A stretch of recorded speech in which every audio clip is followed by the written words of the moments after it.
All right, getting in a little subcompact action today with the Canik TP9. Let's have a little fun.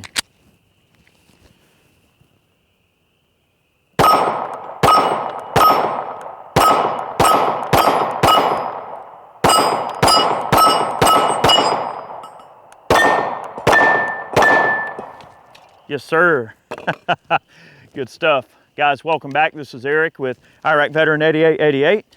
All right, we're going to be diving into this a little bit. This is kind of a revisit, but I had a pretty good reason for revisiting this gun. One is because we're going to be getting some other Canik pistols in to do some work with. I'm pretty sure here pretty soon.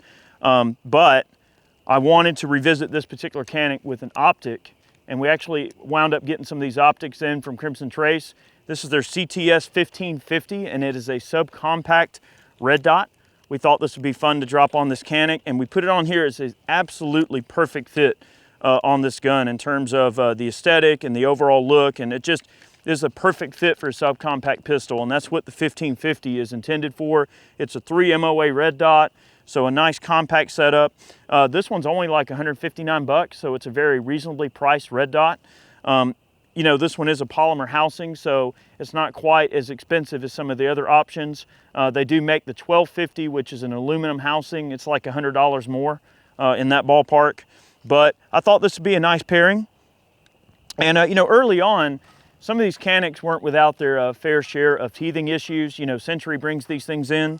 They're Turkish-produced striker-fired pistols that come in at a very reasonable price point. We've already done a video on this particular gun a few years ago. I thought it'd be fun to revisit with a red dot on it. You know, and these guns offer a heck of a lot of value and a heck of a lot of features for a very reasonable price point. So as a subcompact goes, I mean, right there, you're talking 15 shots with the extended magazine that just pops out of the bottom of the grip just a little bit. The flush fit mag is a 12 shot. Now, the Canik TP9, this particular one in a subcompact, it is outclassed a little bit by some of the other guns that are out on the market now in terms of size and everything like that, but definitely not for price and value. And Century is still bringing in the Caniks at a really reasonable rate. So we thought this would be something cool to check out. I know lots of people are looking for an affordable carry option. I know folks look at all of the crazy red dots and accessories and different things that you can get. So this makes sense that, I mean, if you think about it, as a red dot ready pistol, you know, the Canik has been doing that for quite a while, whereby some of the industry's taken quite a while to catch up to that concept in terms of offering a red dot or a slide rider cut on their slide as a standard option from the factory. So if you think about it, the Canik's been kind of in that ballpark for quite a while. I'm going to shoot it a little bit more, have some fun. Thought that I would show this off a little bit. It's a nice setup. It fits the factory holster just fine with the red dot on it, which is nice.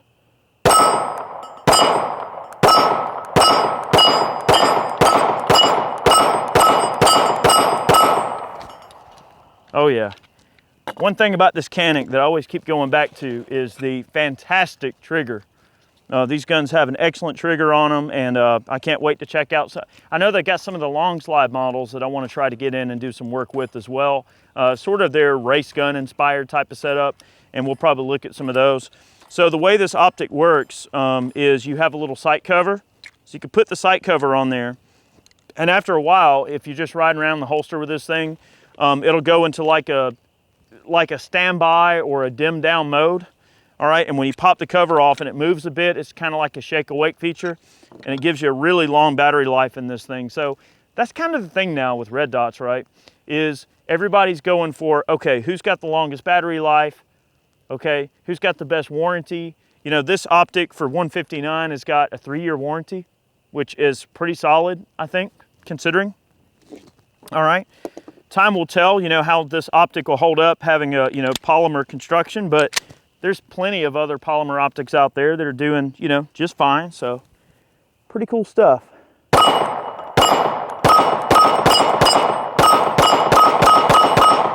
Oh, yes. What a great trigger. That's one thing in my original video that I always came back to on this Canik was just how good these triggers are freakishly good for a gun in this price range.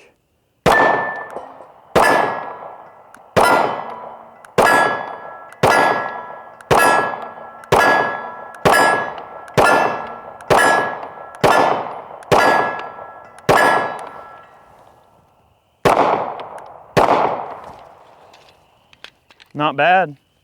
Not bad at all.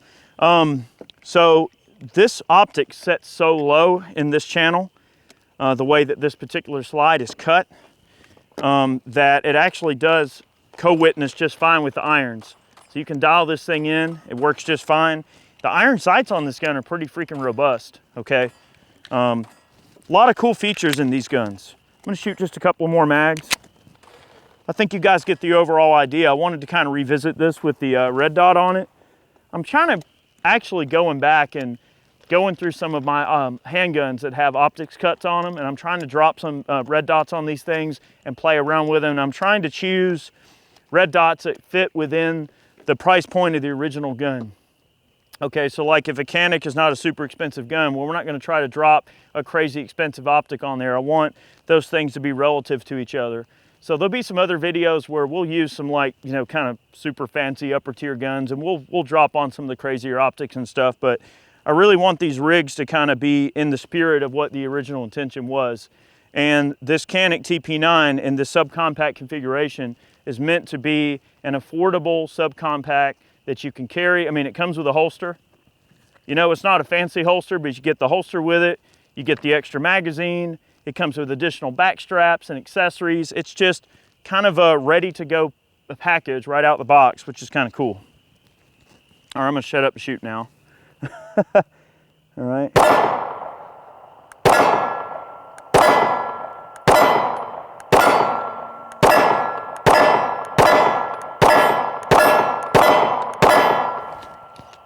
Heck yeah. This is 124 grain Bell-Om ammunition that we're shooting through this. Just brass case ball, working quite well.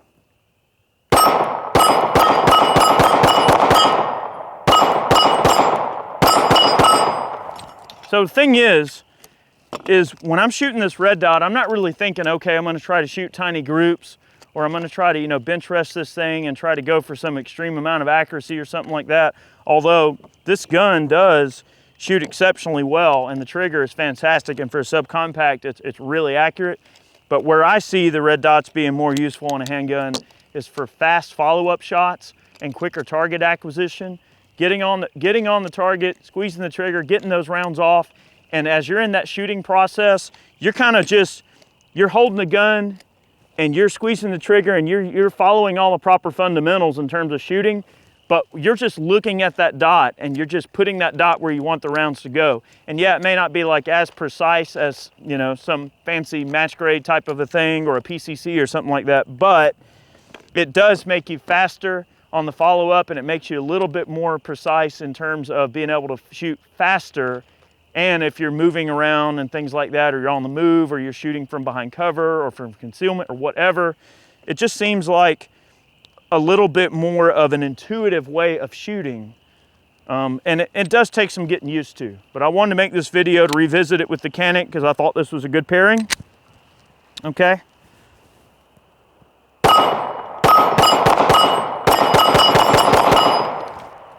I mean, I'm shooting pretty quick. I don't know, and this will be the last mag here, I don't know necessarily if I would be able to shoot irons that consistently and that quickly and recover and get back on target that quickly unless I had a red dot on the gun. So just something to think about.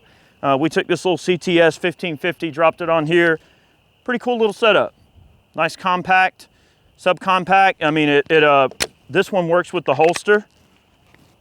Look at that, it clears just fine with the holster, which is kind of nice.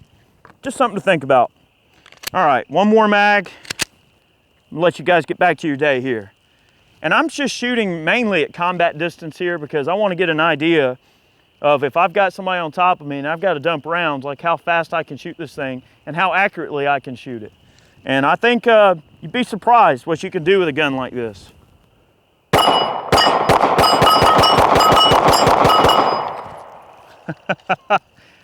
Yeah, good stuff.